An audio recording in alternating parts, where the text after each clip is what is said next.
Hello everyone, कैसे हैं आप सभी। उम्मीद करता हूँ सभी स्वस्थ होंगे, ठीक होंगे और आपकी पढ़ाई भी सुचारू रूप से चल रही होगी।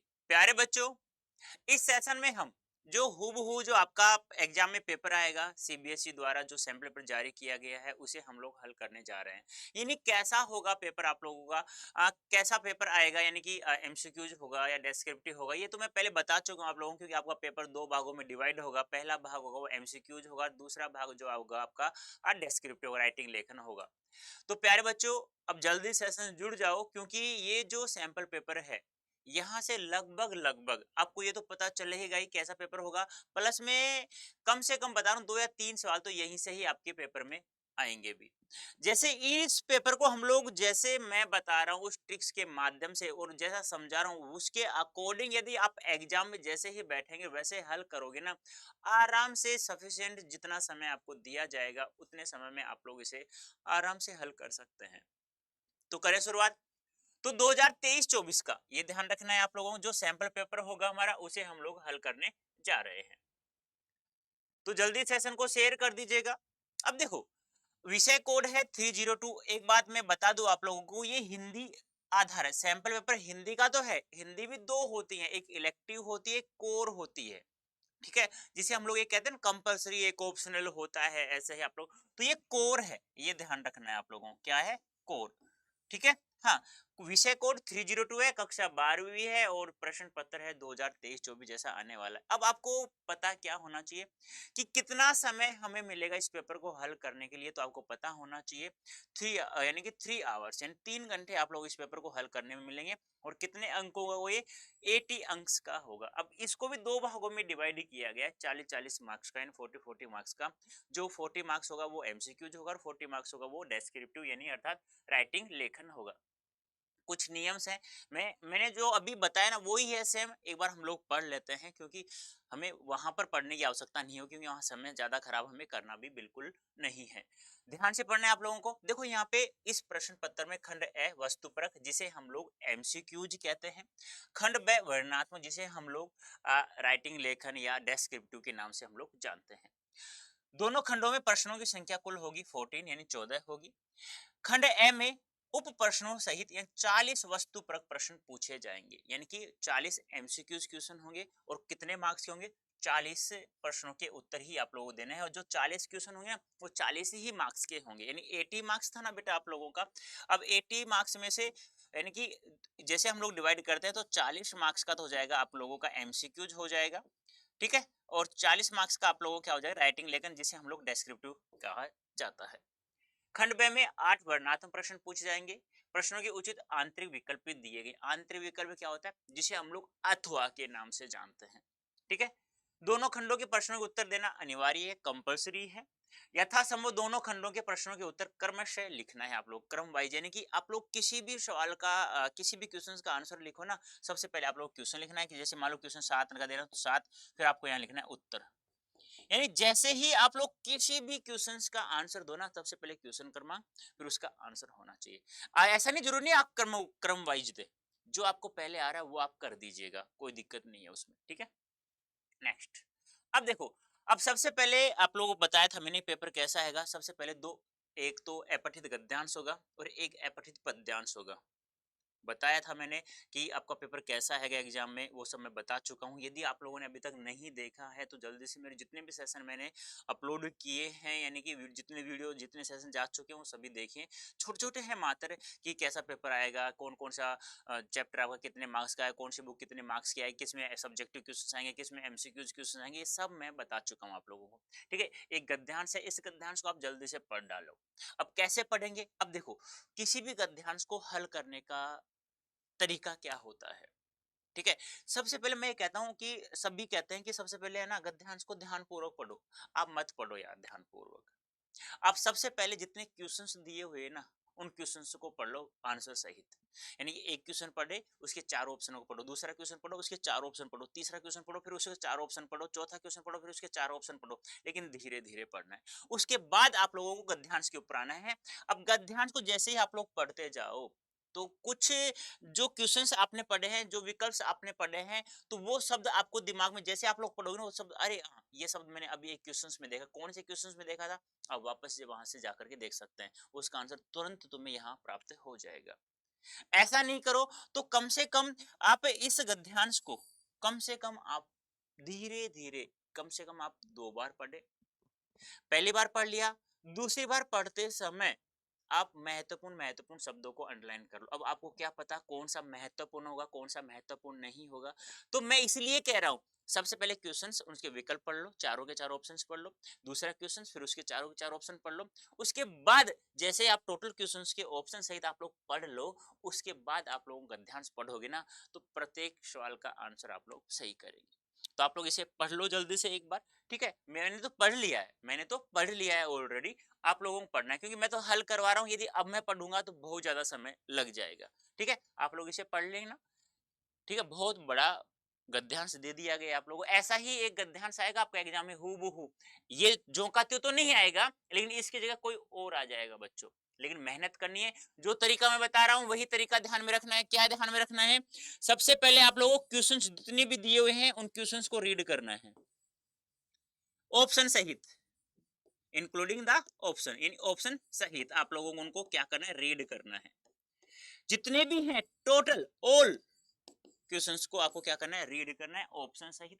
उसके बाद आप लोगों को क्या करना है, गद्यांश पढ़ना है, बस। ऐसा आप लोगों ने कर लिया, ऐसा आप लोगों ने यदि कर लिया गलती गलती से, मैं जैसा समझा रहा हूं वैसा आप लोगों ने कर लिया गलती से, तो आप लोग सभी सवालों को गलती से सही करके आ जाओगे। अब आप सर गलती गलत क्यों बोल रहे हो, गलती से भाई गलती से तो होता है इंसान, कोई भी कार्य करते हो तो आंसर सही नहीं होगा तो गलती से, आंसर गलत हो गया तो गलती से, ठीक है।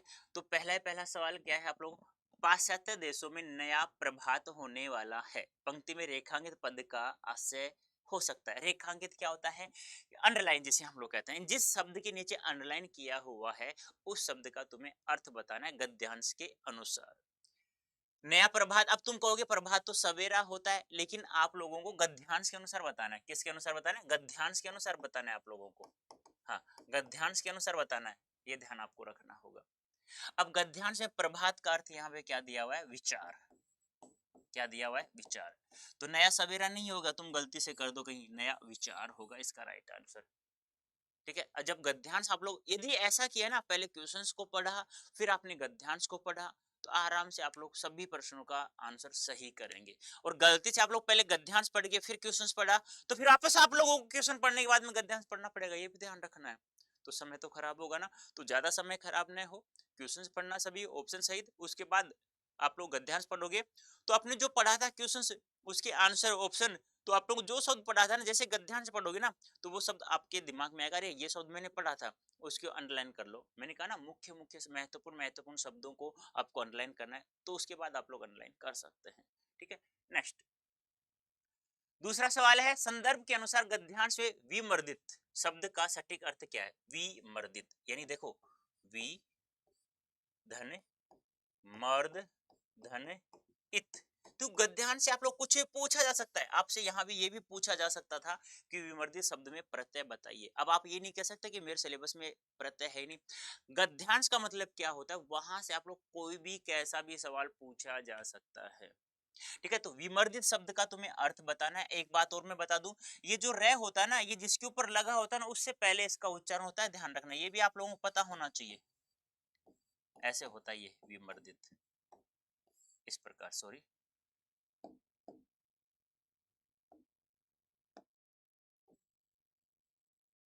रे सवर रहित होता है ऊपर वाला, विमर्दित ऐसे होता है, ठीक है। हाँ, अब देखिए यहाँ पे तो क्या होगा, ठगी हुई, गलानीपूर्ण, ईर्ष्यापूर्ण या पीड़ापूर्ण। तो विमर्दित क्या होता है, एक दर्द सहित पीड़ा सहित जिसे कहते हैं। पीड़ापूर्ण को यानी विमर्दित शब्द का अर्थ क्या हो गया, पीड़ा पूर्ण हो गया। आप लोग गद्यांश को पढ़ना, उसके बाद आंसर देना है इसे।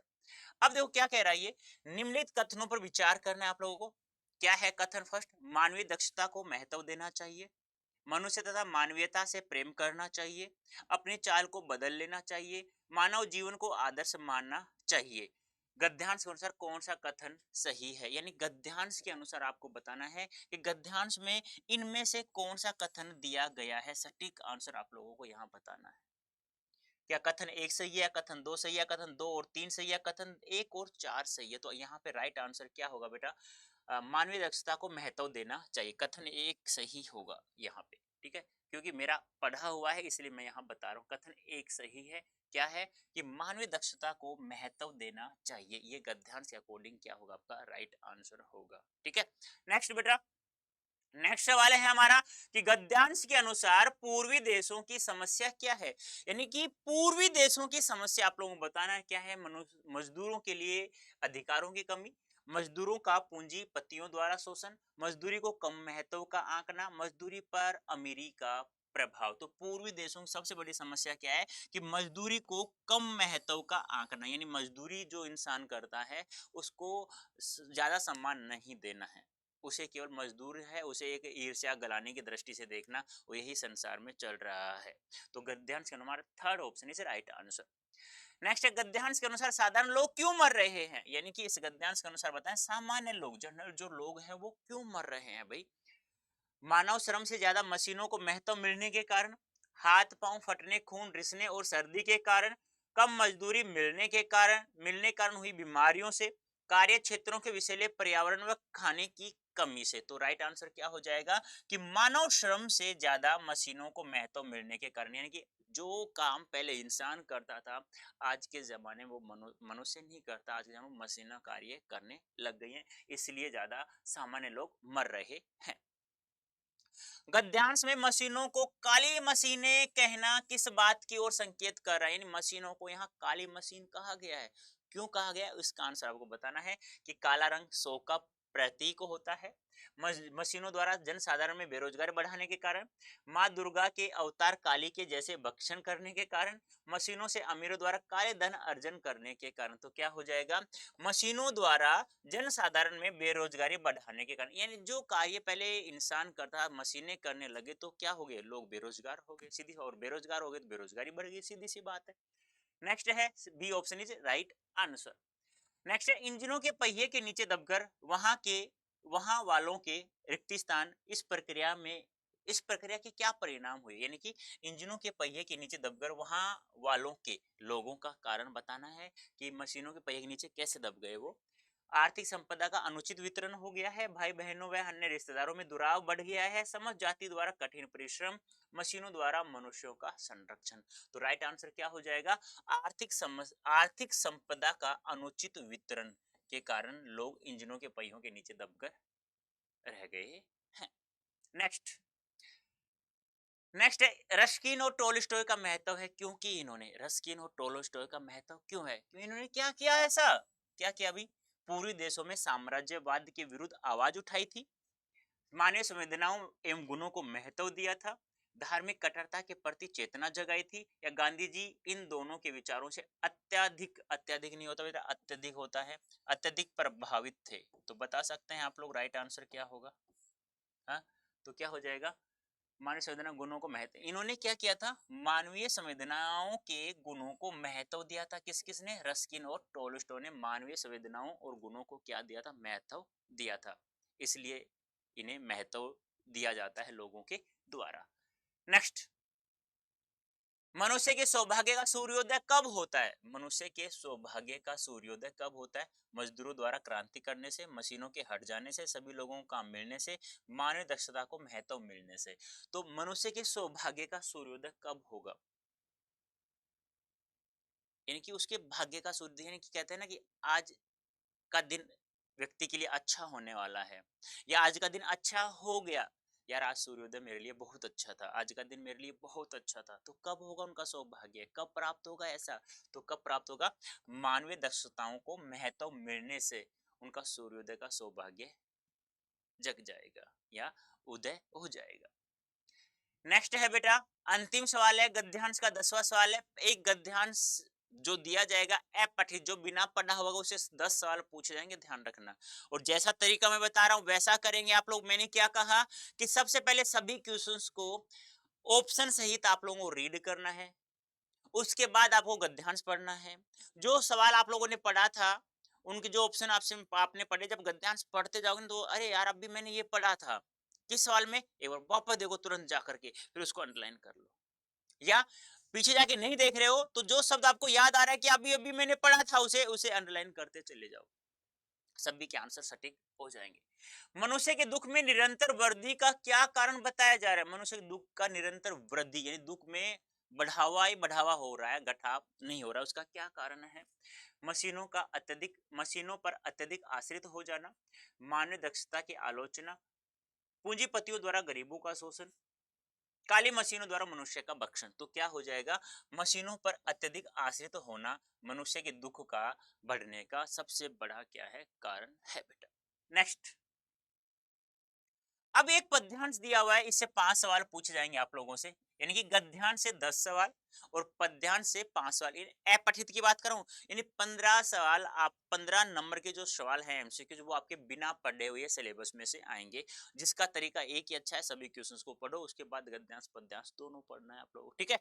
चलो, क्या है, पढ़ लेना। देखो मैंने तो पढ़ लिया है इसे बहुत अच्छे से। अब देखो आप लोगों को क्या है कि एक समस्या आएगी, सर पद्यांश तो हम लोग पढ़ लेंगे, गद्यांश तो हम लोग पढ़ लेंगे, समझ भी लेंगे, ठीक है, वहां तो कोई दिक्कत भी नहीं आएगी, लेकिन पद्यांश को हम लोग कैसे पढ़े, उसका अर्थ हमें पता हुआ नहीं हुआ तो तो बेटा ध्यान रखना, ऐसा पद्यांश आएगा लगभग लगभग आपके पद्यांश में 100% में से 30% शब्दों का अर्थ तुम्हें पता होगा, और इतना पता हुआ ना तो काम चल जाएगा, आंसर सभी का सही हो जाएगा। देखना क्या है, कुश्ती कोई भी लड़े डोल बजाता है सिमरू ही, यानी कुश्ती कोई भी लड़ रहा हो लेकिन एक सिमरू है वही डोल बजाता है हमेशा, जिसके सदे हाथ भर देते हैं जोश पूरे दंगल में। जैसे वो दंगल में ढोल बजाता है ना तो सभी में जोश भर आता है। उछलने लगती है मिट्टी पूरे अखाड़े की, ताक दिना दिन दिना काट दिना ताक दिन दिना दिन। आपको याद है पहलवान की ढोलक, पढ़ा होता आप लोगों ने कहानी।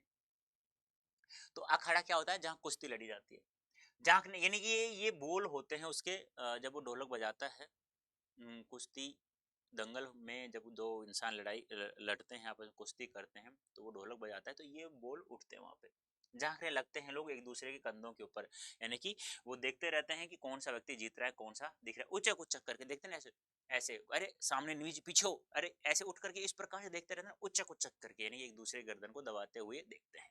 बहुत गहरा है रिश्ता सिमरू और ढोल का, यानी बहुत अच्छा रिश्ता है ढोल का और सिमरू जो ढोल बजाता है। जैसे सांस और धड़कन का, जैसे कैसे बताया गया सिमरू और ढोल का रिश्ता, कैसे बताया? जैसे सांस और धड़कन का आपस में रहता है वैसे सिमरू का और ढोल का रहता है। देखो ऐसा मैं कह रहा हूँ ना, प्रत्येक शब्द का अर्थ तुम्हें लगभग लगभग पता होगा, यानी कि 30% शब्दों का भी अर्थ तुम्हें पता हुआ ना तो भी आप आराम से कर सकते हैं, लेकिन कब? पहले सवालों को पढ़ेंगे ऑप्शन सहित, उसके बाद आपको पद्यांश पढ़ना है, तब आपको अच्छे समझ में आ जाएगा। पहले पढ़ लिया फिर गद्य क्वेश्चंस पढ़ोगे ना, तो फिर आप क्वेश्चंस पढ़ोगे ना फिर वापस पद्यांश पे आओगे, तो पहले क्वेश्चंस पढ़ लो ना ऑप्शन सहित, उसके बाद आओ ना बेटा यहाँ पे, कोई भी दिक्कत नहीं आएगी, ध्यान रखना। कहा जाता है ना एक्सपीरियंस बोलता है, तो मेरा एक्सपीरियंस बोल रहा है, आप लोग कोई भी सवाल को गलत नहीं करेंगे। ढोल खामोश है तो खामोश है अखाड़े की माटी, ढोल नहीं बजा तो पूरा अखाड़ा है, अखाड़े की मिट्टी है जो जैसे कि उड़ती है, वो कब? जब कुश्ती करते हैं। अब ढोल ही नहीं बजेगा तो लोगों में जोश नहीं आएगा, जोश नहीं आएगा तो फिर अखाड़े की मिट्टी कैसे उड़ेगी? नहीं उड़ पाएगी। खामोश ढोल को जगाएंगे हाथ, सिमरू के ढोल बजेगा, जागेगा अखाड़ा, जागेगी माटी, अखाड़े की माटी ही तो है जो स्वीकारती है सभी को, अच्छे हो या बुरे हर रूप में, यानी कि मिट्टी में अच्छे या लोग सभी लोगों को वह अपने गोद में ही पालती है। ये आप समझ गए होंगे सभी का। ढोल बजाता है सिमरू ही, पंक्ति में ही का ही क्या अंगित करता है? ये एक निपात है, ध्यान रखना। क्या है ये? निपात। ही तो बी तक, यानी कि ये होते हैं ना ही तो बी तक, ये वाक्य में एक विशेष बल उत्पन्न कर देता है। देखो यहाँ पे क्या लिखा है, ढोल बजाता है सिमरू ही, मतलब जोर दे दिया गया वाक्य में कि सिमरू ही ढोल बजाता है हमेशा के लिए। ही का अर्थ यहाँ पे क्यों आया? आदत, महत्व, आडंबर या प्रेम। तो सिमरू के महत्व को बताया गया है कि सिमरू जब तक डोल नहीं बजाएगा तब तक अखाड़े की मिट्टी नहीं हिलेगी, लोगों में जोश नहीं भरेगा, वो चौक चक एक दूसरे के कंधे को नहीं देख पाएंगे कि किसका कंधा नीचे जमीन पर टिक रहा है पहले। ठीक है, तो उसके महत्व को बताया गया, इसलिए ही का प्रयोग यहाँ पर किया गया है। कुश्ती में जोश कब भर आता है। लेकिन कुश्ती में जोश कब भर आता है? जब सिमरू ढोल बजाता है। जब हारता हुआ पहलवान जीतने लगता है, जब दोनों पहलवान बराबर की टक्कर वाले होते हैं, जब फाइनल कुश्ती द्वारा राष्ट्रीय विजेता तय होता है, जब सिमरू द्वारा ढोल बजाया जाता है। तो लोगों में जोश कब भर आता है? जब सिमरू क्या बजाता है? ढोल बजाता है। तो D option is a right answer.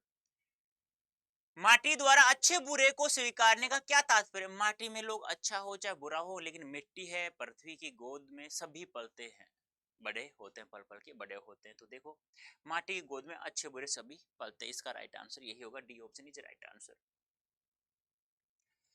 अब देखो यहाँ पे क्या है, ढोल तथा अखाड़े की माटी में क्या समानता बताई गई है? बता सकते हैं मुझे? ढोल तथा अखाड़े की माटी में क्या समानता बताई गई? पहले कथनों को पढ़ो, फिर आंसर देना है मुझे।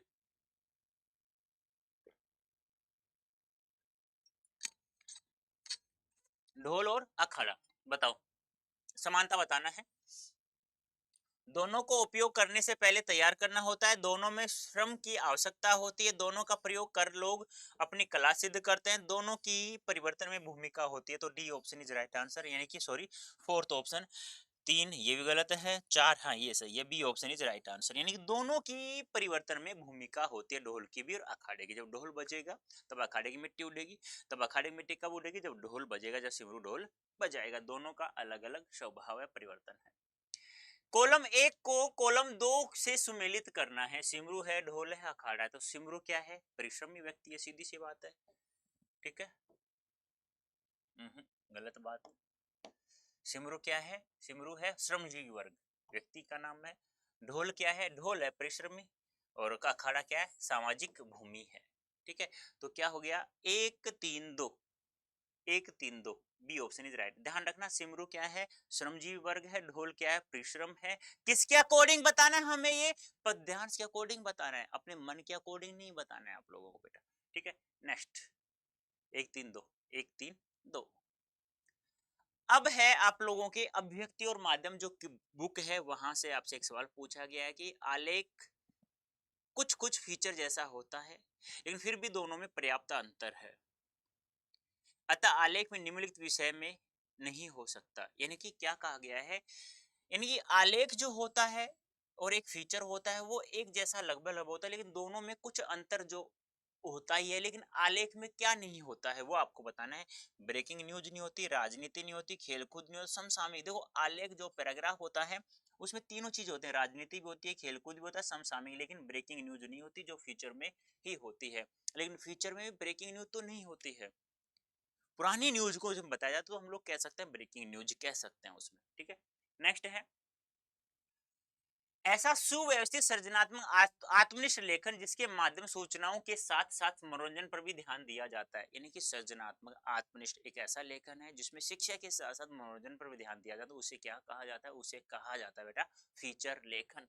क्या कहा जाता है? फीचर लेखन। याद रखना परिभाषा, सुव्यवस्थित सृजनात्मक आत्मनिष्ठ लेखन है जिसमें शिक्षा के साथ साथ सूचनाओं के साथ साथ मनोरंजन पे ध्यान दिया, और जिसका प्रमुख कार्य मनोरंजन करना ही होता है पाठकों का। ये भी ध्यान रखना है। नेक्स्ट वाला, बीट कवर करने वाले रिपोर्टर को क्या कहा जाता है? बीट का अर्थ होता है मीडिया की भाषा में क्षेत्र, इन किसी भी क्षेत्र का कवर करने वाला, उसे क्या कहा जाता है? संवाददाता कहा जाता है। ध्यान रखना है इसे।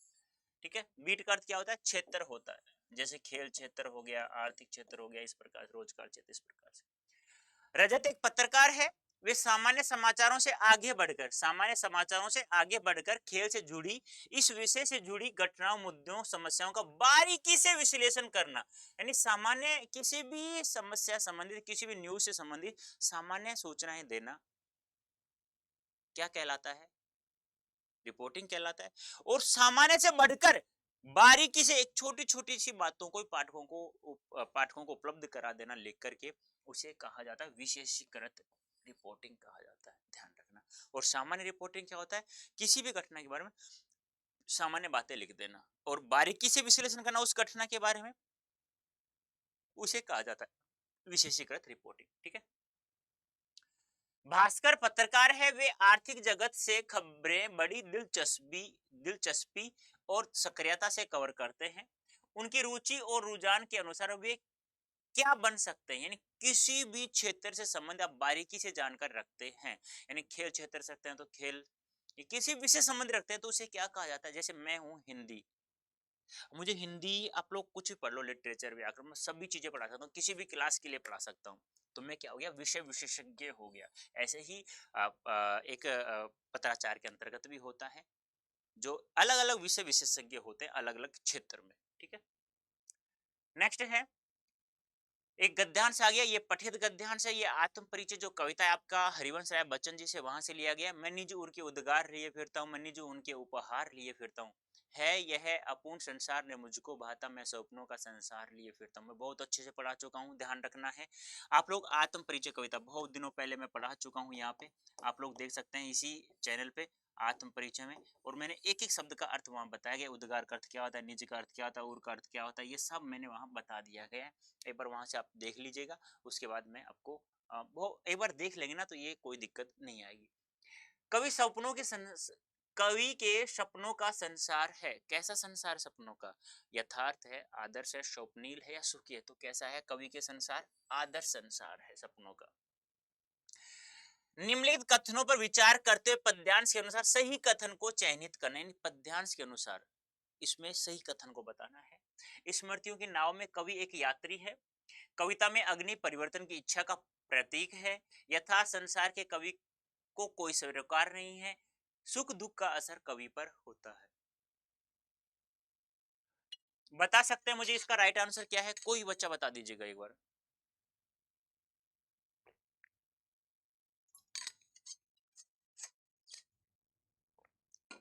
तो क्या हो जाएगा, कविता में अग्नि परिवर्तन की इच्छा का प्रतीक है। कवि कहता है ना, मैं अग्नि में भी प्यार लिए फिरता रहता हूँ, मेरे हृदय के अंदर एक अग्नि जली हुई है, उस अग्नि में मैं हमेशा जला करता हूँ। अंत में कवि कहता भी है एक बाहर से हंसाती है मुझे लेकिन अंदर से रुलाती भी है। एक कहते हैं ना कि प्यार करने वाला इंसान जब किसी प्यार में जो टूट जाता है ना, आपने फिल्में देखी होंगी, नाटक सीरियल बहुत सारे देखे होंगे, मैं समझाने की मुझे आवश्यकता नहीं है कैसा क्या होता है उसमें। यहाँ पे बताना वो उर का अर्थ क्या है, निज उर, निज यानी स्वयं, उर यानी हृदय, तो क्या हो जाएगा हृदय। अब आ रहा है कि निम्नलिखित कथन और कारण को ध्यानपूर्वक पढ़िए और सही विकल्प का चुनकर लिखना है। यथार्थ, यथार्थ को स्वीकार करने से कवि के सौपन अधूरे रह गए। यथार्थ को स्वीकार नहीं है क्या कवि ने, कवि तो कह रहा है कि मैं अपने जीवन में जो भी कार्य है वो मैं स्वयं कर रहा हूँ, किसी दूसरे ऊपर लाद नहीं रहा हूँ, इसका मतलब ये तो गलत है। यहाँ पे कल्पना और वास्तविकता में सामंजस्य की कमी होने से कवि को संसार अधूरा महसूस, बात तो ये सही है, यानी कि कल्पना कवि की और वास्तविकता जैसी है उसमें सामंजस्य कवि नहीं बैठा पा रहा है, यानी कवि की जैसी कल्पना है, कवि का जैसा विचार है और जैसा यथार्थ वो देख रहा है, जैसी वास्तविकता वो देख रहा है, उसमें वो सामंजस्य नहीं बैठा रहा है। तो एक गलत है, आर सही है। देखो कहाँ है, ए सही नहीं है, आर सही है, very good, B option is right answer. देखो यहाँ पे यथार्थ को स्वीकार रहा है वो, लेकिन अपने विचार और यथार्थ में सामंजस्य नहीं बैठा रहा। बहुमोजों में मस्त बहने से तात्पर्य क्या है, बहुमोजों में कवि कहता है ना कि यह संसार जो है, समस्याओं संसार है, यह अपने इस जीवन को पार करने के लिए बहुत सारे कर्म करता है, लोग कर्म रूपी नाव बनाते हैं और मैं ना इस समस्या रूपी सागर की लहरों पर बैठ करके मैं पार कर जाता हूँ। मतलब क्या हो गया, कवि का कहने का मतलब क्या हो गया कि जो भी इस जीवन में सुख दुख होते हैं ना, दोनों में सुखी रहो, आप किसी को दुख पहुंचाओ मत। लहरें उसे ही कहा गया है, तो किसे कहा गया, सांसारिक सुख रूपी लहरें। यानी कवि क्या कहता है कि ये जो संसार के जो लोग हैं वो इस जीवन को पार करने के लिए कर्म रूपी नाव का प्रयोग करते हैं या कर्म रूपी नाव बनाते हैं, लेकिन मैं किसी की परवाह नहीं करता हूँ। मैं मुझे जो भी सुख मिलता है उस सुख पे बैठ करके, यानी कि समस्या रूपी सागर की लहरों पर बैठकर मैं संसार को पार कर जाता या इस सागर को पार कर जाता हूँ, संसार नहीं सागर को पार कर जाता हूँ। अब एक पद्यांश सॉरी गद्यांश दे दिया गया है, कहाँ से लिया गया एक बार देखना, इसे 5 सवाल है। मैंने मन में कहा ठीक बाजार आमंत्रित करता है, बाजार दर्शन जिसका निबंध है एक जैनेन्द्र कुमार जी का, आओ मुझे लूटो मैं तुम्हारे लिए हूँ। मतलब बहुत अच्छा एक निबंध है, जिसमें एक चूरन बेचने वाला भी होता है जो 6 आने का चूरन बेचता है। आपको बहुत अच्छे से मैंने पढ़ा है तो आपको समझ में भी आ गया होगा, उम्मीद करता हूँ। तो गद्यांश में अतुलित शब्द का अर्थ क्या है, अतुलित, ए धन तुल धन इत, यानी तुलना है यानी नहीं, जिसकी तुलना नहीं की जा सके वो क्या होता है, अथा।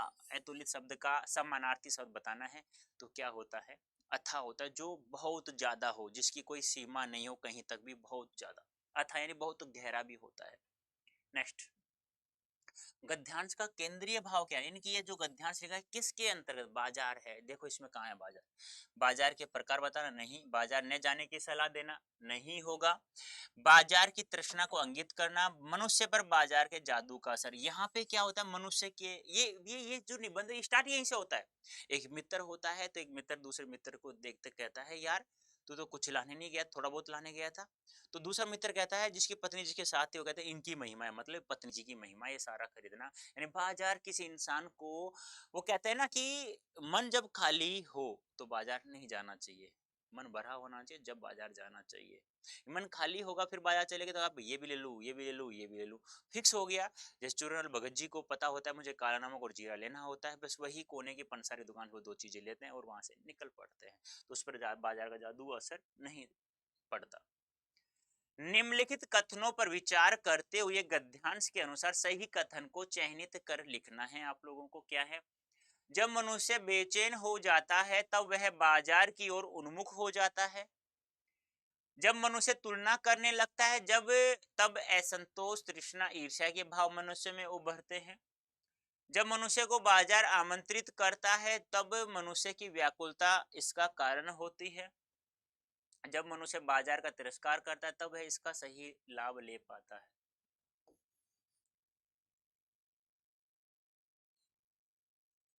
B option is right answer. जब मनुष्य तुलना करने लगता है तब असंतोष तृष्णा और ईर्ष्या के भाव मनुष्य में उभरते हैं। देखो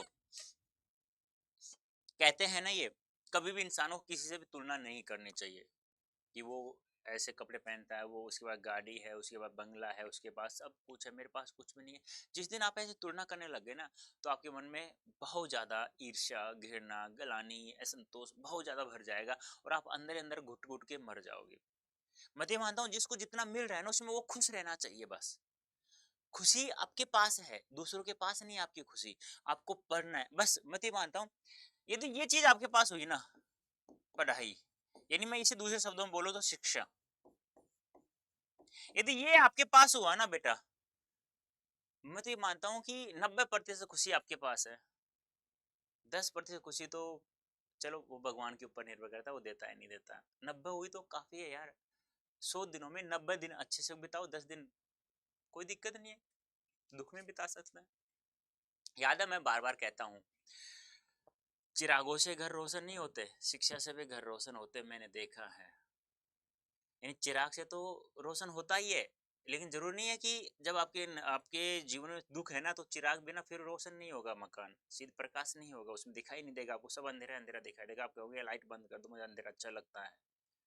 आपने देखा होगा जब कोई प्रेमी प्रेमिका को छोड़कर चला जाता है, प्रेमिका प्रेमी को छोड़कर चली जाती है तो उसके जीवन में अंधेरा अंधेरा हो जाता है, वो कहता है मेरे जीवन में कुछ भी नहीं बचा हुआ है। अरे नालायक, सब कुछ बचा हुआ है तेरे जीवन में भी, शिक्षा है तेरे पास तो।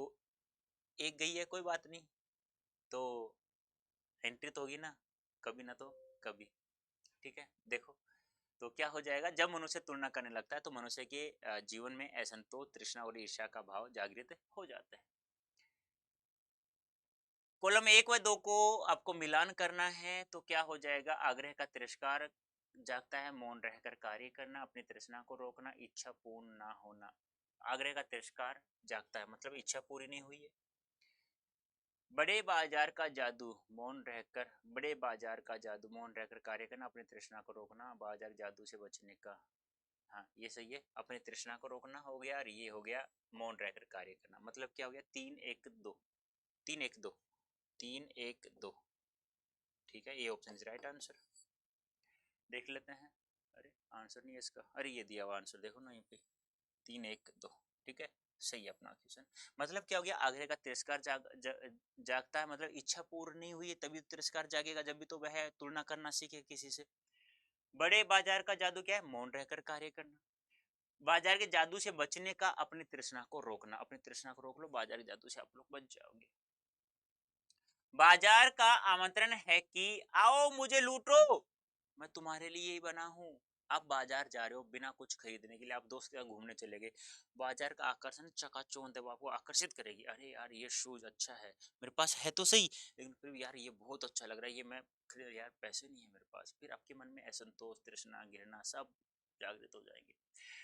तो आओ मुझे लूटो से क्या आशय है? बाजार लुट जाना चाहता है, बाजार के पास वस्तुएं बहुत ज्यादा हैं, बाजार केवल खुद का रूप दिखाना चाहता है, बाजार आकर्षित करना चाह रहा है, बाजार आकर्षित करना चाह रहा है कि आओ मुझे लूटो, मैं तुम्हारे लिए ही बना हूं।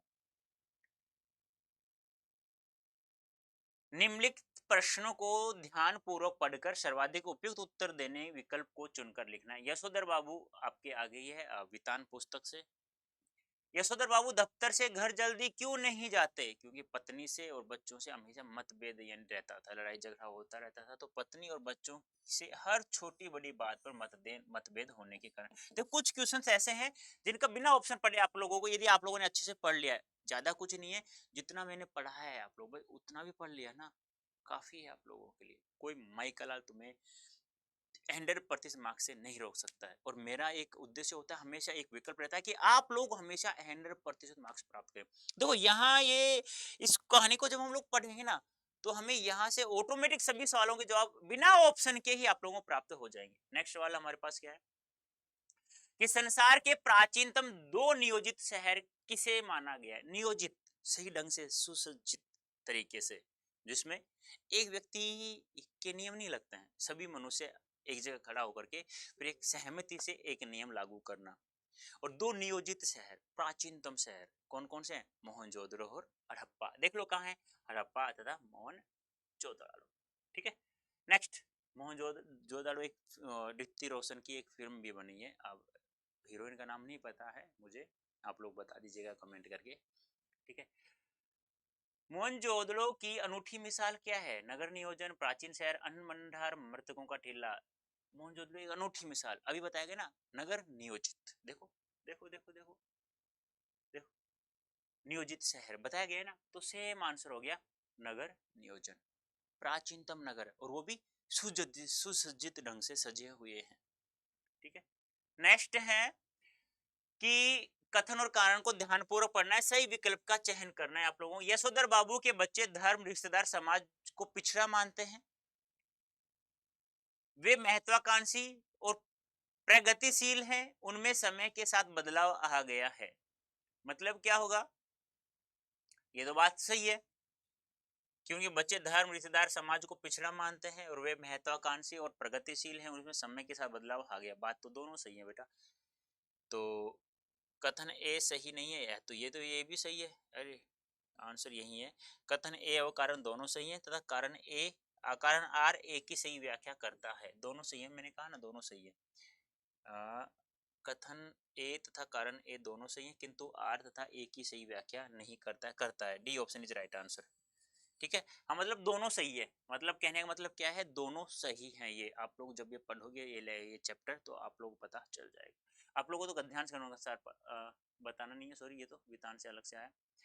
नेक्स्ट है, विचार करना है, सिंधु सभ्यता में नगर नियोजन उन्नत नहीं था, सिंधु घाटी सभ्यता की खूबी सौंदर्य बोध है, बात तो सही है। मोहनजोदड़ो छोटे मोटे टीलों पर बसा है, बात तो सही है। सिंधु घाटी सभ्यता के टीलों पर आबाद थी, ये भी सही है। ठीक है, मतलब क्या हो गया, तीनों के तीनों सही आ रहे हैं। नगर नियोजन ये तो गलत हो गया है।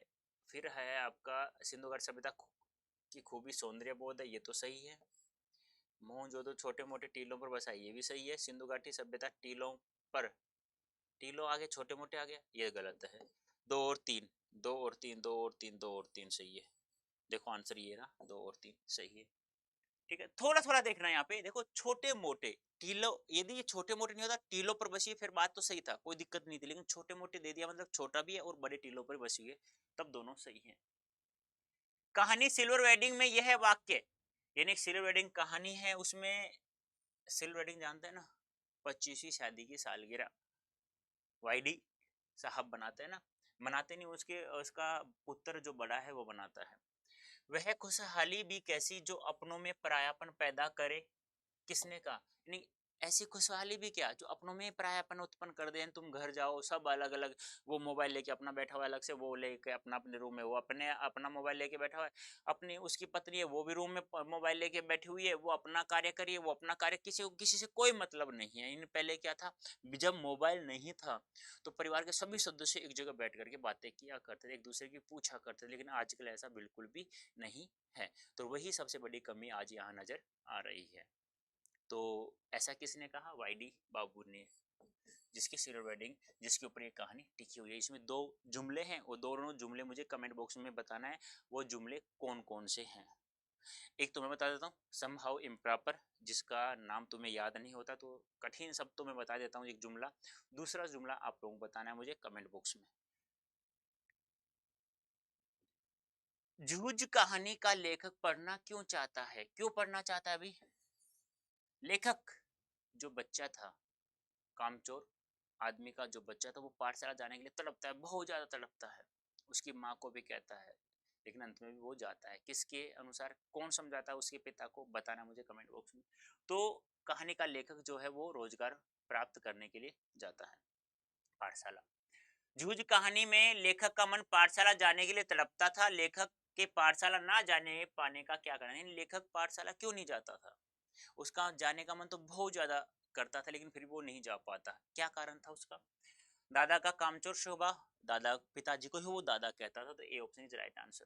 ठीक है, कभी तो बन गया था सोन करके। ठीक है, हाँ।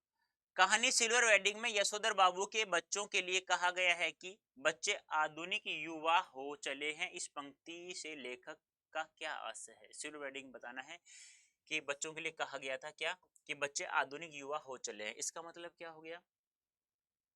जीवन के सभी सुख प्रिय हैं, पिता की दिनचर्या से नाराजगी, अच्छी पगार मिलना, आधुनिक जीवन शैली की ओर रुझना। A option, D option is right answer. यानी कि कहना बच्चे आधुनिक युवा हो चले, मतलब आधुनिक जीवन शैली की ओर उनका रुझान हो चुका है। और जैसा कहते हैं ना, जैसा देश वैसा भेष, जैसा परिवर्तन आ रहा है आप स्वयं में ऐसा परिवर्तन करना ही सीखेंगे। आप जैसा, जैसे मैं हूँ मान लो, आज मैं जैसा पढ़ा रहा हूँ, अच्छा पढ़ा रहा हूँ, ठीक है, बहुत अच्छा पढ़ा रहा हूँ, आप लोग बहुत अच्छा समझ में आ रहा है।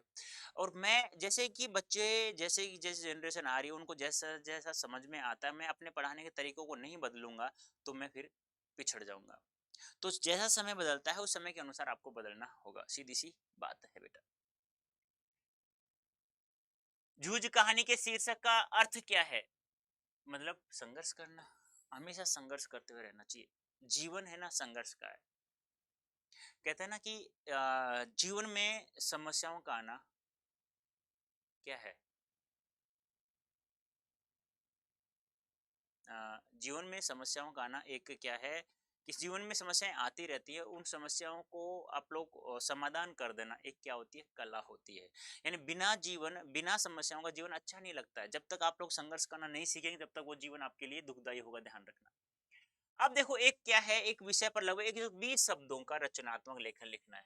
120 शब्दों में लगभग आपको एक रचनात्मक लेखन लिखना है। जैसे 3 देगा, वो तीनों में से आपको एक पर 120 शब्दों में लिखना है। क्या क्या दिया?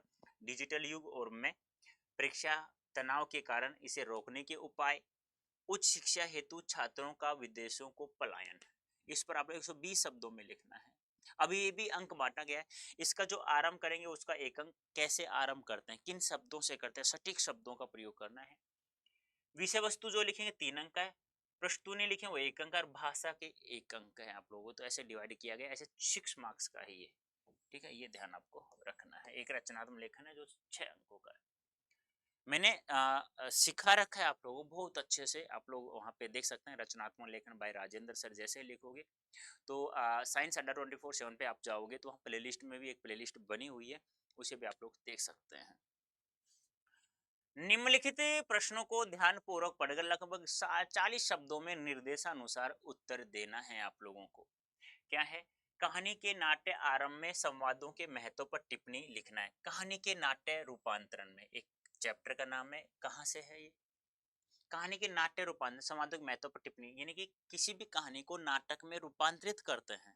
संवाद जो होता है, जो संवाद आगे किसी कहानी का नाटक को बढ़ाता है, उसमें आप लोग उस पर, उसके संवादों के महत्व पर टिप्पणी लिखना है। तो अभिव्यक्ति और माध्यम से लिया गया है। अब देखो क्या क्या करना है आप लोगों को। कहानी का नाट्य रूपांतरण करते हुए दृश्य लिखने के बाद के कथा वस्तु के अनुसार ही संवाद लिखे जाने चाहिए। कहने का तात्पर्य क्या है, किसी भी कहानी को आप लोग पढ़ रहे हो, उसको नाटक में रूपांतरित कर रहे हो, तो पहले कहानी में तो क्या होता था, कोई दृश्य दिखाने नहीं पड़ते, लेकिन नाटक में दिखाने पड़ते हैं। तो सबसे पहले आप लोग जो लाइन पढ़ रहे हो उसका एक दृश्य अपने दिमाग में इंकित करो कि इसका दृश्य क्या होगा। उसके बाद आप लोग कथा वस्तु को आगे बढ़ा सकते हैं। ये संवाद संक्षिप्त छोटे होने चाहिए, पात्रानुकूल पात्रों की संख्या कम होनी चाहिए, प्रसंगानुकूल प्रसंग भी अनुकूल होना चाहिए, सामान्य बोलचाल की भाषा में लिखे जाने चाहिए। जो जितने भी संवाद आप लोग लिखेंगे वो छोटे भी होने चाहिए, पात्रों के अनुकूल भी होना चाहिए कि ये पात्र उसे बोल सकता है नहीं बोल सकता है, और एक सामान्य भाषा होनी चाहिए जिसे प्रत्येक पाठक समझ सके। इसके लिए हम मूल कहानी के संवादों को थोड़ा छोटा कर सकते हैं, यानी जो कहानी लिखी हुई है हम दृश्य के अनुसार उन वाक्यों बड़े बड़े वाक्यों को छोटा बना सकते हैं, और आवश्यकता अनुसार नए संवाद भी गढ़ सकते हैं। और जैसे हमें पता है कि ये कहानी जो लिखी गई थी, ये कहानी लिखी थी 1920 की, लेकिन आज जो समय, क्योंकि कोई भी कहानी को नाटक में परिवर्तन करते हैं ना, तो समय और स्थान का ध्यान रखना। किसी भी कहानी को नाटक में परिवर्तित करते समय और स्थान का सर्वाधिक महत्व होता है। उस समय जो कहानी लिखी गई थी उस समय के अनुसार लेखक ने लिखा था। आज जो कहानी लिखेगा, आज इस समय के अनुसार लिखा जाएगा, तो उस कहानी को इस समय में आज के समय के अनुसार दृश्य आपको बनाने हैं। और फिर जो बड़े बड़े वाक्यों को छोटे पे कर सकते हैं। आपको लगता है कि ये पहले वाक्य नहीं बनता था, ये पहली चीज नहीं हो सकती थी, आज के समय के अनुसार आज ये चीज होनी चाहिए, तो हम ऐसे छोटे छोटे वाक्य बना भी सकते हैं, कुछ वाक्यों को डिलीट भी कर सकते हैं अपने कल्पना के अनुसार। संवाद कथानक को गति प्रदान करते, बात तो सही है, संवाद ही कथानक को आगे बढ़ाता है।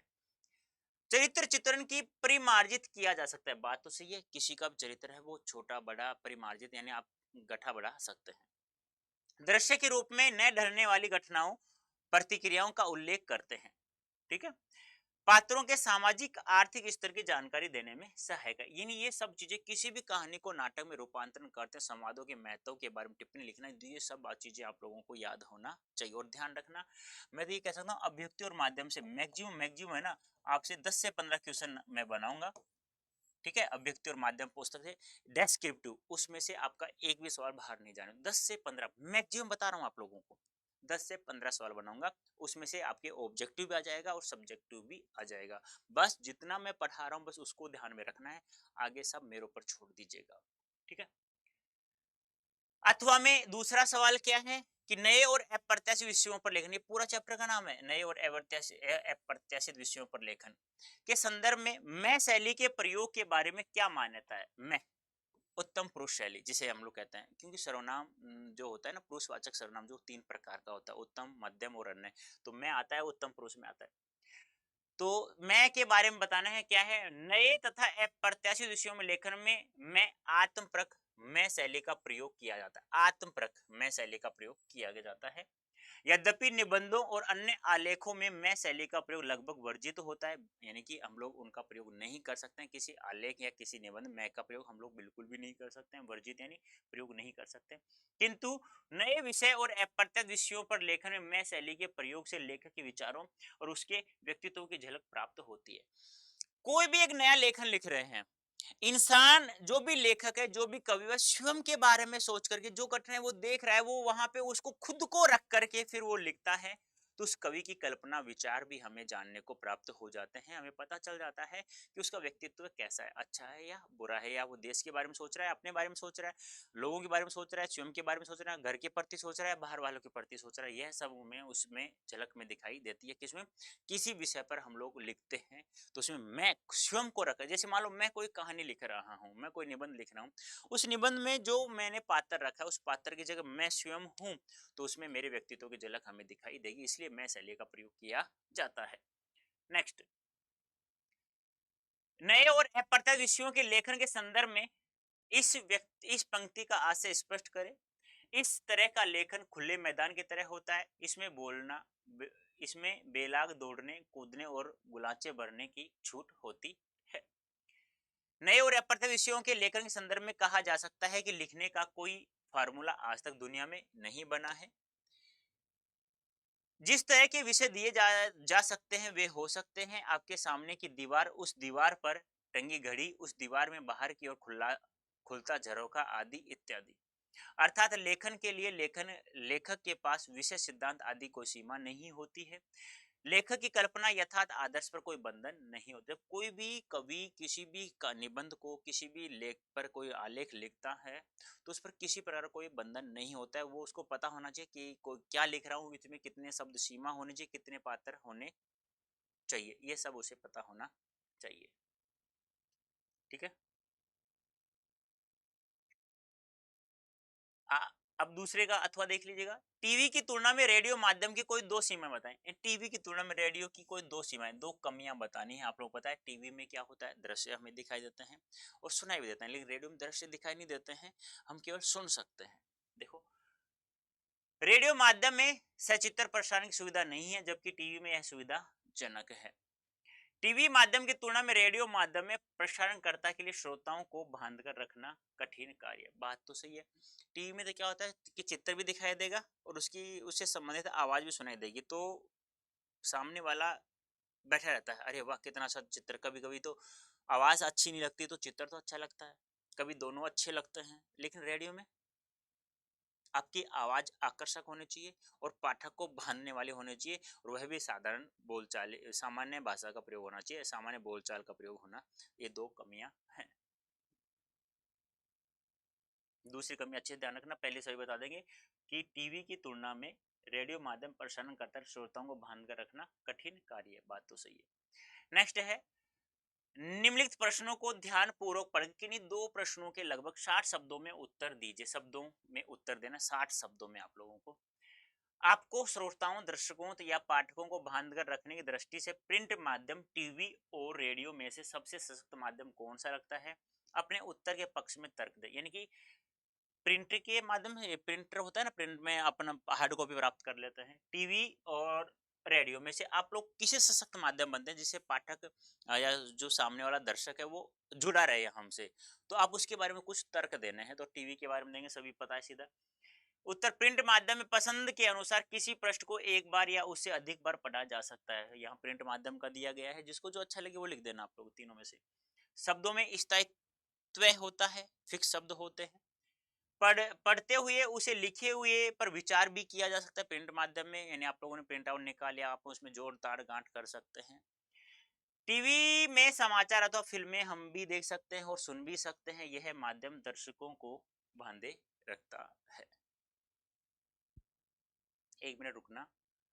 आपको श्रोताओं, दर्शकों या पाठकों को बांध कर रखने की दृष्टि में प्रिंट माध्यम, टीवी, रेडियो में सबसे सशक्त माध्यम कौन सा? हाँ, एक के बारे में देना है आप लोगों को। मैंने टीवी के बारे में यहाँ थोड़ा सा दे दिया है। समाचार व पात्र दिखने में सजीव लगते हैं तथा सचित्र प्रसारण से समाचार अधिक प्रामाणिक माने जाते हैं। यानी कि आप लोग समाचार दिखते हैं ना, तो उसमें चित्र दिखाई देता है ना, तो वो आपको सजीव से लगता है, निर्जीव से नहीं लगता है टीवी के माध्यम में। ये टेलीविजन माध्यम साक्षर व निरक्षर दोनों प्रकार के लोगों के लिए उपयोगी होता है। बात तो सही है। टेलीविजन में कम समय में हम अधिक समाचार देख सकते हैं, ये भी सही है।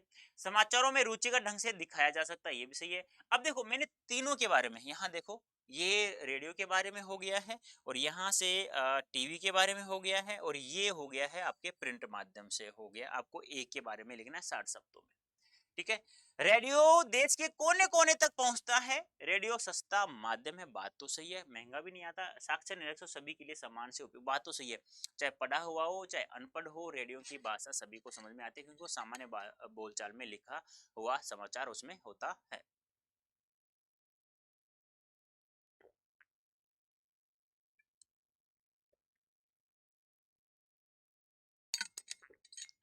ठीक है, आगे देखिए। डिजिटल मीडिया के उदय ने समाचार लेखन की उल्टी पिरामिड शैली के उपयोग को कैसे प्रभावित किया? देखो, उल्टा पिरामिड शैली समाचार लिखने की सर्वोत्तम शैली मानी जाती है, और अमेरिका में इसका विकास हुआ था। और माना जाता है कि इस उल्टा पिरामिड शैली में इसे 3 भागों में बांटा गया है। ठीक है। अब इसमें जो पहला भाग होता है, उसमें प्रथम 4 ककारों का प्रयोग, किसी भी समाचार को लिखने के लिए 6 ककारों का प्रयोग किया जाता है। अब ये ऐसी होती है इस प्रकार से, ऐसे ऐसे ऐसे। ये बॉडी इंट्रो होता है, ये समापन होता है। ठीक है, इस प्रकार से 3 भागों में बटा होता है। तो उल्टा पिरामिड शैली विशेषतः प्रयोग मुद्रित या प्रिंट माध्यम तथा रेडियो में होता है। यानी कि आप किसी प्रकार समाचार लेखो, टीवी के लिए, समाचारों के लिए या रेडियो के लिए, प्रत्येक में उल्टा पिरामिड शैली से अच्छी शैली कोई और नहीं है। आज भी इसी का प्रयोग किया जाता है। सबसे महत्वपूर्ण चीज को पहले लिखा जाता है और सबसे कम महत्वपूर्ण को सबसे अंत में लिखा जाता है। लेकिन कहानी और उपन्यास में ऐसा बहुत कम होता है। जैसे हम कोई फिल्में देखते हैं तो उसमें क्या होता है, सारा जो मुख्य चीजें होती हैं वो बाद में दिखाई जाती है, लेकिन वो चीजें समाचारों में पहले ही दिखा दी जाती हैं। डिजिटल मीडिया अधिक तीव्र एवं विस्तृत होने के कारण केवल उल्टा पिरामिड शैली पर नहीं है आश्रित नहीं है। घंटे 2 घंटे में लोग स्वयं को अपडेट रखने लगे हैं। साथ ही डिजिटल मीडिया दृश्य और श्रव्य की सुविधाओं से लैस है। दृश्य और श्रव्य माध्यम जैसे टीवी, इंटरनेट इत्यादि इत्यादि के समाचार सूचना का एक बड़ा भाग दृश्य देखकर ही समझ आ जाता है। अतः उल्टा पिरामिड शैली अब समाचार लेखन की अन्य तरीकों में से एक अन्य तरीका अथवा शैली ही है। यानी कहने का तात्पर्य क्या है, आप चाहे टीवी के लिए लिखो चाहे रेडियो के लिख लो, लेकिन उल्टा पिरामिड शैली सर्वोत्तम शैली कोई नहीं है, क्योंकि इसमें है ना किसी प्रकार के दृश्य को हम लोग दिखाते हैं, उसी प्रकार की शैली का हम लोग इसमें प्रयोग कर सकते हैं, जिसे उल्टा पिरामिड शैली कहा जाता है। आप ये कह सकते हैं डायरेक्ट किसी भी समाचार को लिखने के लिए उल्टा पिरामिड शैली का प्रयोग किया जाता है। और इन चीजों का, आप इन शब्दों को पढ़ लेना, क्योंकि सीबीएसई द्वारा कहा जाता है ना कि कुछ लाइनों को, कुछ शब्दों को फिक्स कर देता है, और वो वही क्या होता है, जो एग्जामिनर होता है, जो जांच करता है कॉपियों को, तो वह उन शब्दों को ज्यादा ध्यान में रखता है, क्योंकि सैंपल पेपर एक ऐसा सैंपल पेपर है जिसके शब्दों को आप लोग ध्यान से रख करके फिर आप लोग ऐसा ही आंसर आप लोग सामने रखते हैं अपने कॉपी में, तो सामने जो एग्जामिनर होता है ना, वह भी उसे देखता है और उसे यही पढ़ा हुआ याद होता है, और उसी के अनुसार वह आपको अंक देगा। तो इसको थोड़ा अच्छे से ध्यान में रखना, क्योंकि इसमें मैं थोड़ा तुम्हें कम समझा क्यों रहा हूँ, क्योंकि इन शब्दों को आप लोगों को ज्यादा याद रहे, क्योंकि कहते हैं ना कि एक टीचर पढ़ाया हुआ, एक सामने लिखा हुआ, उन दोनों का मेल खा रहा है, तो वो आप लोगों के लिए बहुत ही फायदेमंद होगा। नेक्स्ट सवाल क्या है, समाचार पत्रों में विशेष लेखन से आप क्या समझते हैं? देखो, एक दो प्रकार का लेखन होता है समाचार पत्रों में, एक विशेष लेखन होता है, एक सामान्य लेखन होता है। मैंने कहा ना, एक तो विशेषीकृत रिपोर्टिंग करना, एक रिपोर्टिंग करना, यानी कि एक किसी भी घटना के बारे में सामान्य चीजें लिख देना रिपोर्टिंग कहलाता है, और एक बारीकी से लिखना किसी समाचार के बारे में, तो विशेषीकृत रिपोर्टिंग कहलाता है। विशेष लेखन क्या हो गया, बारीकी से किसी की विषय के बारे में लिखना। देखो, अखबारों के लिए समाचारों के अलावा खेल, अर्थ व्यापार, सिनेमा तथा मनोरंजन आदि विभिन्न क्षेत्रों में विषयों से संबंधित घटनाएं, समस्याओं आदि संबंधित लेखन विशेष लेखन कहलाता है। यानी किसी भी खेल, यानी कि मान लो क्रिकेट पसंद है, आपको कोई भी खेल पसंद है, तो खेल एक पृष्ठ अलग से होता है, तो उस खेल पृष्ठ का जो विषय विशेषज्ञ होता है ना, वही लिखेगा, जिसको उसकी जानकारी कुछ ज्यादा होती है। जब किसी खास विषय पर सामान्य लेखन से हटकर लेखन किया जाता है, तो उसे विशेष लेखन कहते हैं। मैंने कहा ना, सामान्य से हटकर, यानी किसी घटना के बारे में, किसी क्षेत्र के बारे में आपने सामान्य जानकारी दी, तो सामान्य लेखन हो गया, रिपोर्टिंग हो गया। और उसी घटना के बारे में विशेष बारीकी से उस घटना के बारे में आपने लिखा, जानकारी प्राप्त करके, फिर वो कहलाता है विशेष लेखन। सामान्य से हटकर लिखना विशेष लेखन कहलाता है। अतः विशेष लेखन की भाषा और शैली समाचारों की भाषा शैली से अलग होती है, ये भी ध्यान रखना। एक विशेष लेखन के कई क्षेत्र हैं, जैसे व्यापार हो गया, खेल, मनोरंजन, विज्ञान, प्रौद्योगिकी, कृषि इत्यादि। मतलब कहने का तात्पर्य क्या है कि खेल क्षेत्र अलग हो गया, आर्थिक क्षेत्र अलग हो गया, व्यापार क्षेत्र अलग हो गया, कृषि क्षेत्र अलग हो गया, मनोरंजन क्षेत्र अलग हो गया, विज्ञान क्षेत्र अलग हो गया, प्रौद्योगिकी क्षेत्र अलग हो गया। तो इनके लिए एक अलग से एक शैली बनाई जाती है। वो भी जो लिखता है ना लेखक, वो उसके ऊपर निर्भर करता है, जो समाचार लिखता है ना, उसके पत्रकार लिखता है ना, उसके ऊपर निर्भर करता है वो क्या है क्या नहीं लिख रहा, क्योंकि वो ऐसा लिखेगा कि जिससे कि जो पाठक है वो उसे पढ़ करके उसका वेट करे कि कब इस पत्रकार का कोई लेख छपेगा और मैं उसे पढूं। उदाहरण जैसे देखो, उदाहरण दिया हुआ है यहाँ पे, शेयर बाजार में भारी भारी गिरावट, सामान्य रिपोर्टिंग में तथ्यात्मक बातें होंगी।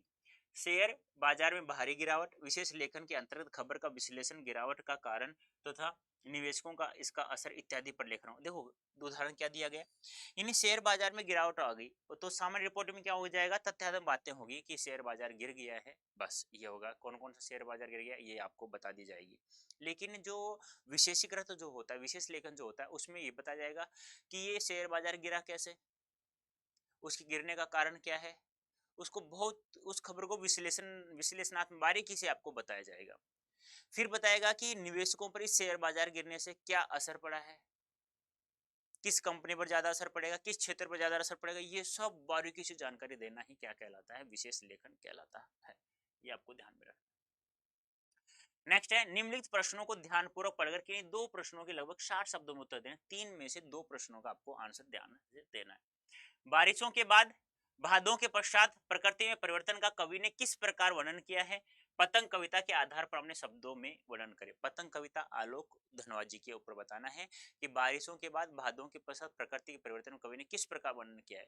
यानी कि जैसे ही भादो यानी भादवा महीना चला गया है, बारिश का महीना जा चुका है, झमाझम बारिश का महीना जा चुका है, उसके बाद पतंग का मौसम जो आता है, कौन सी ऋतु आती है, वो सब आपको मैंने बता रखा है। उसके अनुसार आप लोग बताना है। देखो, अच्छा इससे पहले मैंने लिखा नहीं है आपको, हवाओं में मनोरम सुविधा महक फैल जाती है। देखो इसमें क्या लिखना है आप लोग, इसमें लिखना है आ, जैसे ही भादवा महीना चला गया है तो कौन सी ऋतु आती है, बता सकते हैं आप लोग मुझे कमेंट करके। जो क्या स- अपनी चमकीली साइकिल चलाते हुए, याद है मैंने बताया था, मौसम आसमान को साफ करते हुए जिससे कि इस दुनिया का सबसे पतला कागज उड़ सके, आ, पतंग उड़ाते बच्चों के झुंड को चमकीले इशारों से बुलाते हुए, अपनी तेज साइकिल अपनी चमकीली साइकिल घंटी को तेज जोर जोर से बजाते हुए, आपको याद होगा तो कौन सी ऋतु थी, शरद ऋतु। ठीक है, वो ध्यान आपको रखना है। तो आप लोग को बताना है कि भादों के प्रकृति में परिवर्तन, प्रकृति में परिवर्तन कैसे होगा कि सब जगह हरियाली हरियाली हो जाती है, और जो वायु है वो भी सुगंधित हो जाती है फूलों के कारण, और दूसरा हरे रंग बिरंगे हरे भरे रंग बिरंगे फूलों की सजावट से पूरा वातावरण मनोरम हो जाता है। और यह एक ऐसा मौसम है जिसमें आसमान बिल्कुल साफ हो जाता है और इसमें रंग बिरंगी तितलियां उड़ती रहती हैं। उसके आगे आप ये लिख सकते हैं कि शरद ऋतु के आगमन चारों ओर उत्साह और उमंग का वातावरण बताया गया है, पतंगबाजी का माहौल बन गया है, तितलियों का रंग बिरंगी तितलियां उड़ने का माहौल बन गया है, खुशबू यानी कि जैसे ही हवा का संचरण होता है तो फूलों की सुगंधित फूलों की खुशबू का आवागमन भी हो गया है। और बहुत कुछ आप लोग लिख सकते हैं। कैसे करेंगे आप लोग, आप अच्छे से समझना चाहते हैं तो आप लिखना पतंग बाई राजेंद्र सर या पतंग पाठ का सार बाई राजेंद्र सर, तो मैं आप लोगों के सामने उपस्थित हो जाऊंगा। बहुत अच्छे से मैंने इसको समझा रखा है कहानी के रूप में। शरद ऋतु का मानवीकरण करते हुए उसमें उसे साइकिल लेकर आते हुए चंचल बालक की तरह चित्रित किया गया। किसको, शरद ऋतु को, क्योंकि यहाँ पूरी कविता का मानवीकरण किया गया है। नेक्स्ट है, छोटा मेरा खेत, उमा शंकर जोशी, याद हो तो।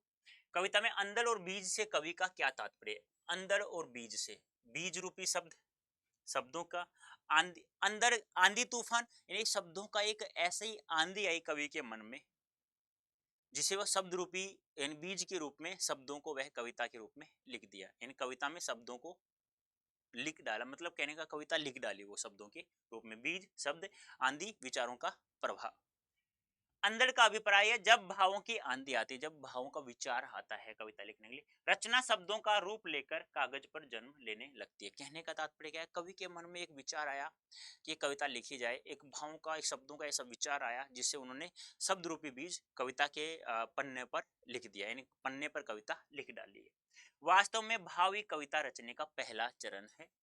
बीज से कवि का आशय, जब भाव आंधी रूप में आते हैं तो कविता रचने की प्रक्रिया शुरू हो जाती है। कहने का तात्पर्य है पहले तो एक विचार आया कि मैं एक ऐसी कविता लिख सकता हूं, अब वो कविता कवि लिखता है तो वह शब्द रूपी बीज उसमें बोल, जैसे कि जिस प्रकार एक किसान है वह, जैसे बारिश आ जाती है, बारिश के बाद आंधी तूफान सब कुछ आ जाता है, उसके बाद वह क्या करता है, खेत में अपना बीज डाल देता है। बीज वो गल करके एक फिर धीरे धीरे एक वो बीज गल करके एक अंकुर फूटता है ना, अंकुर फूटने के बाद में एक फसल के रूप में वो तैयार हो जाता है।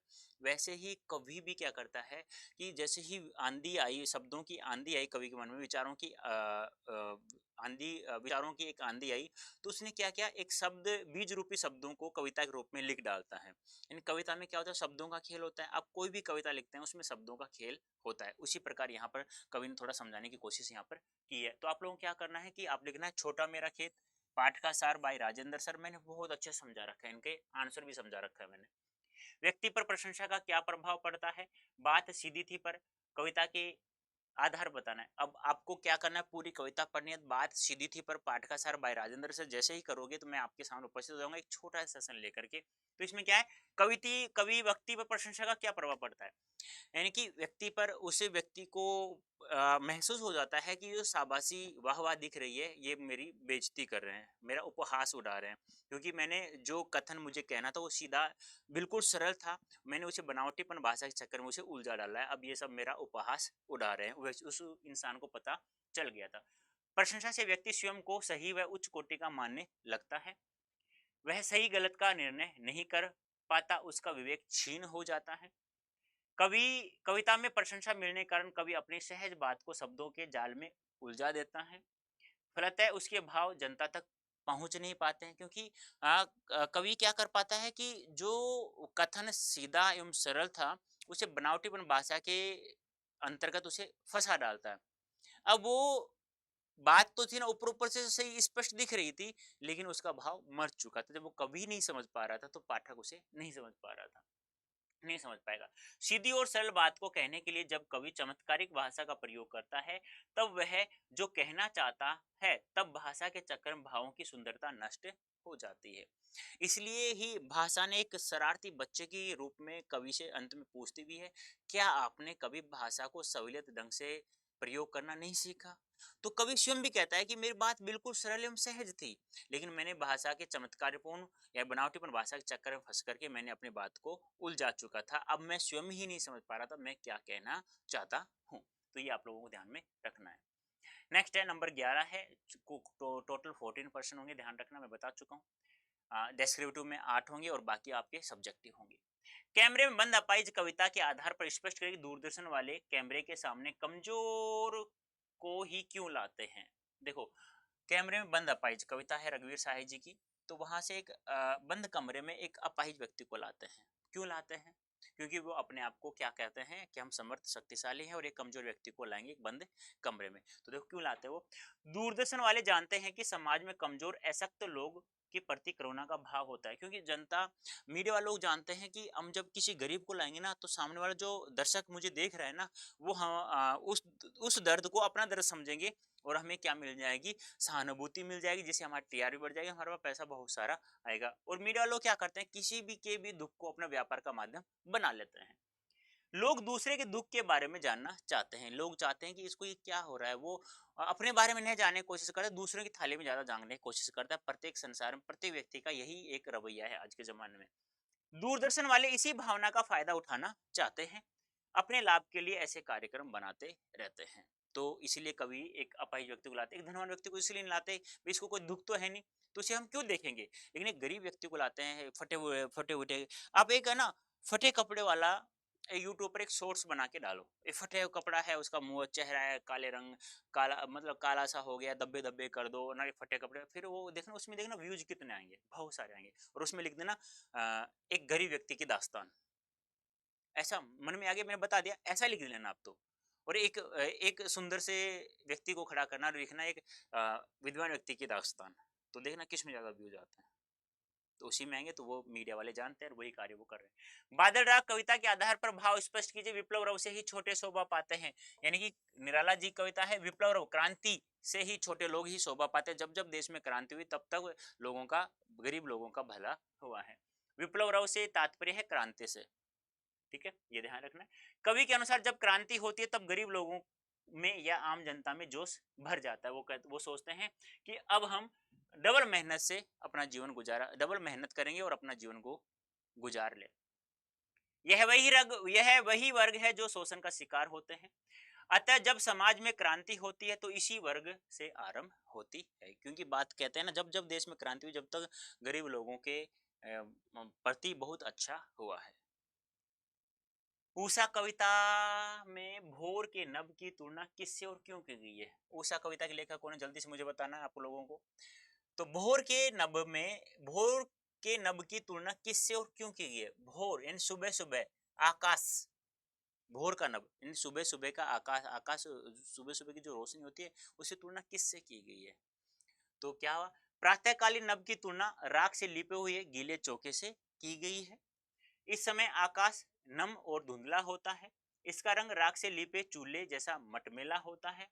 जिस तरह चूल्हा चौका सूख कर साफ हो जाता है, उसी तरह कुछ देर बाद आकाश भी स्वच्छ व निर्मल हो जाता है।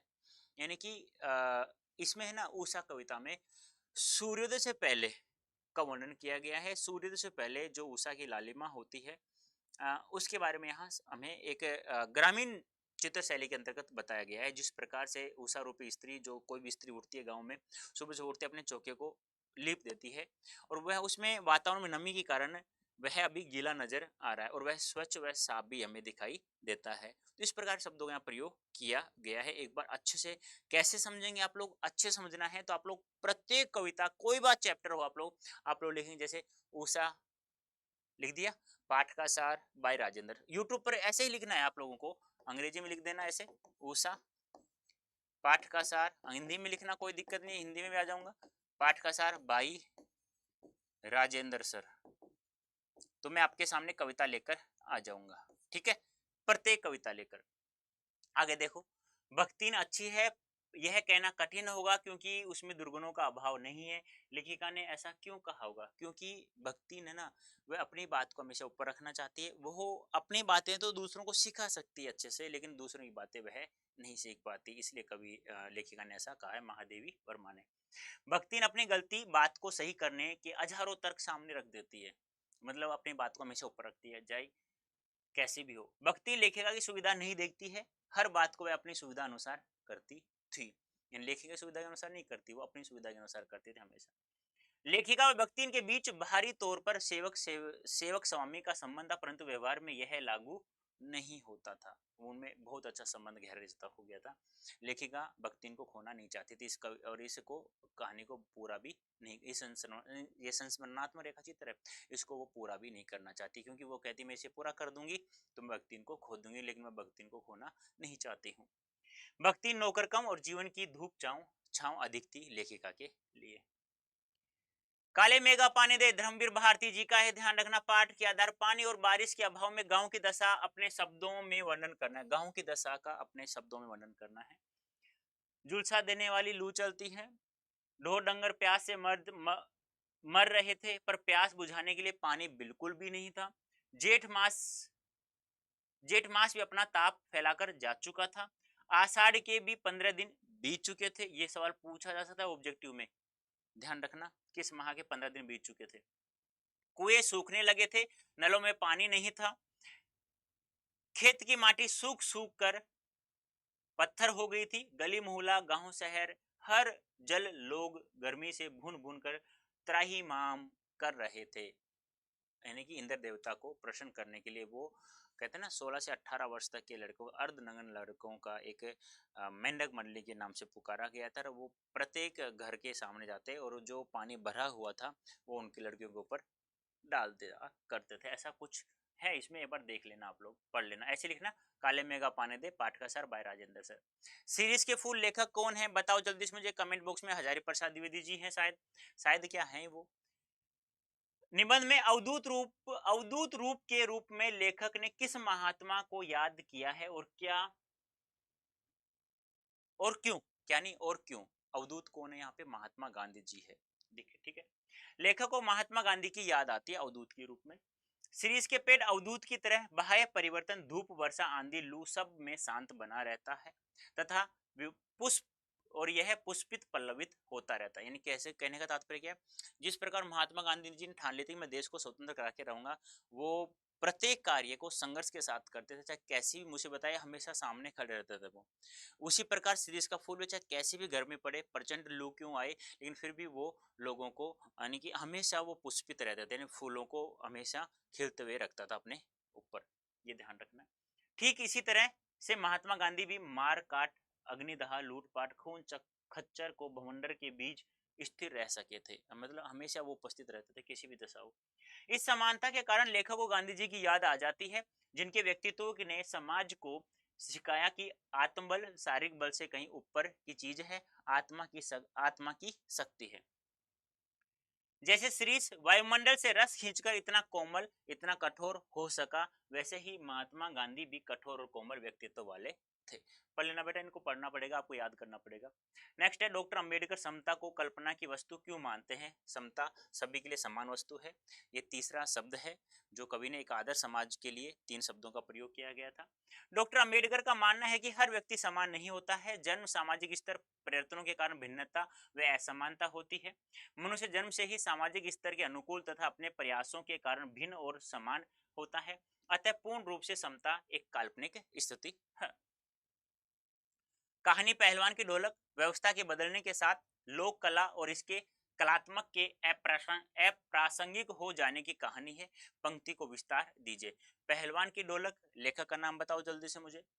कहानी केवल सत्ता परिवर्तन, व्यवस्था परिवर्तन की कहानी नहीं, बल्कि परंपरागत व्यवस्था पर नई व्यवस्था, भारत पर इंडिया के आपीत हो जाने की कहानी। जैसे भारत पर इंडिया छाने लगा। आजकल किस देश के हो? भारत बहुत कम बोलते हैं। कौन हार गई? इंडिया। क्रिकेट की बात करें, कौन हार गई? इंडिया हार गई। भारत हार गया, ऐसा कोई नहीं बोलता है।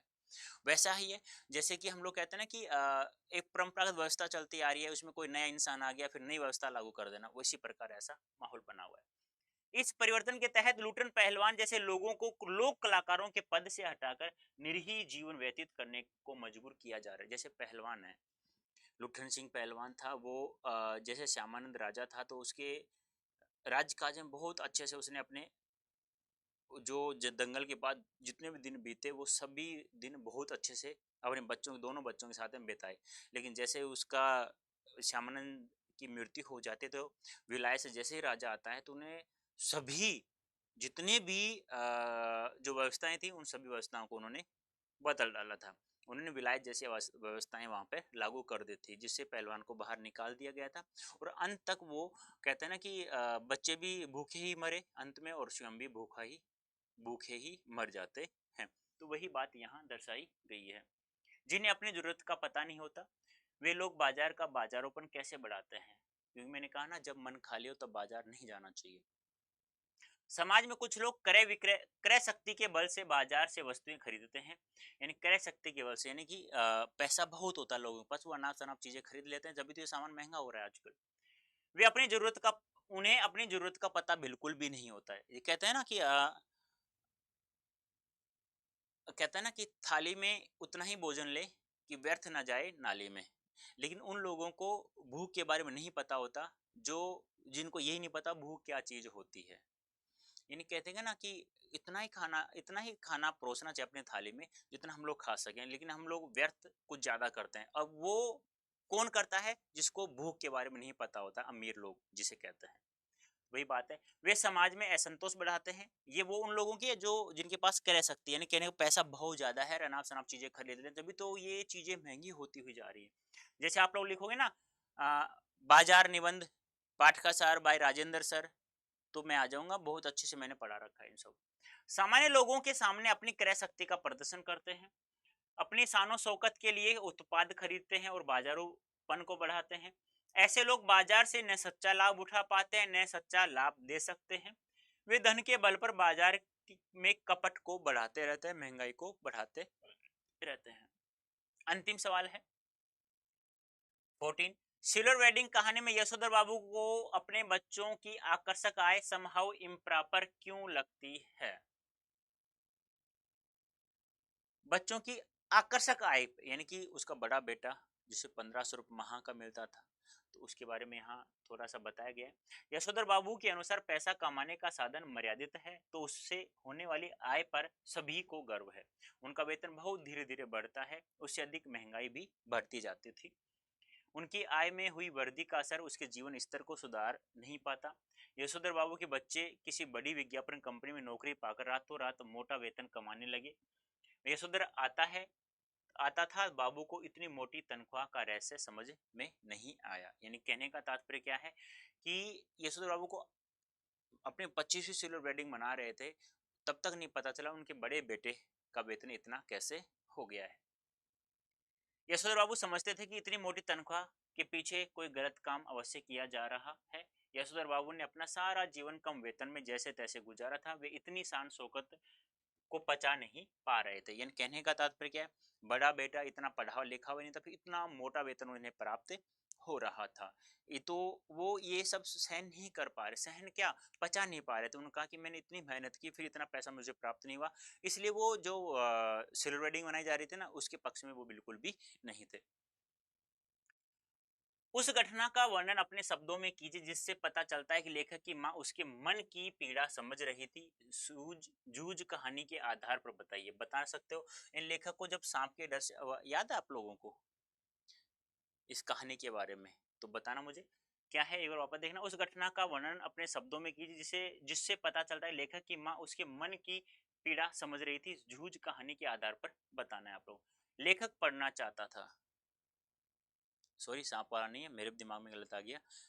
आ, लेखक पढ़ना चाहता था लेकिन दादा उसे पढ़ा नहीं रहा था क्योंकि वह कामचोर था। तो वही कहानी है। पिता ने अपनी इच्छा को ध्यान में रखकर ही लेखक की पढ़ाई छुड़वा दी थी। लेखक ने अपनी मां से दत्ताजी राव सरकार के घर चलकर उनकी मदद से अपने पिता को राजी करने की बात कही। कहने का तात्पर्य क्या है, दत्ताजी राव है यहाँ पे। जब लेखक कहता है, लेखक अपनी माँ से कहता है कि मैं पढ़ना चाहता हूँ, लेकिन जब माँ को पता होता है कि ये बरेला सुअर की तरह मेरी तरफ आएगा, तो इसलिए उन्होंने भी नहीं कहा, वो भी डरती थी बेचारी। तो उसको पता था कि यह जो इसके पिता हैं, इसके दादाजी हैं, यानी वो पिता को ही दादा कहता था। तो कहता है इसकी ये किसकी बात मानेगा, तो उनको पता है दत्ताजी राव की बात मानेंगे, तो वो उनके पास चले जाते हैं और वो समझा देता है। फिर वो पढ़ाई के लिए भी राजी कर देता है और बच्चा पढ़ाई करने भी चला जाता है। लेकिन कुछ शर्तें रखे जाते हैं, लेकिन बेटा उनको भी मान लेता है। माँ अपने बेटे की पढ़ाई के बारे में वह दत्ताजी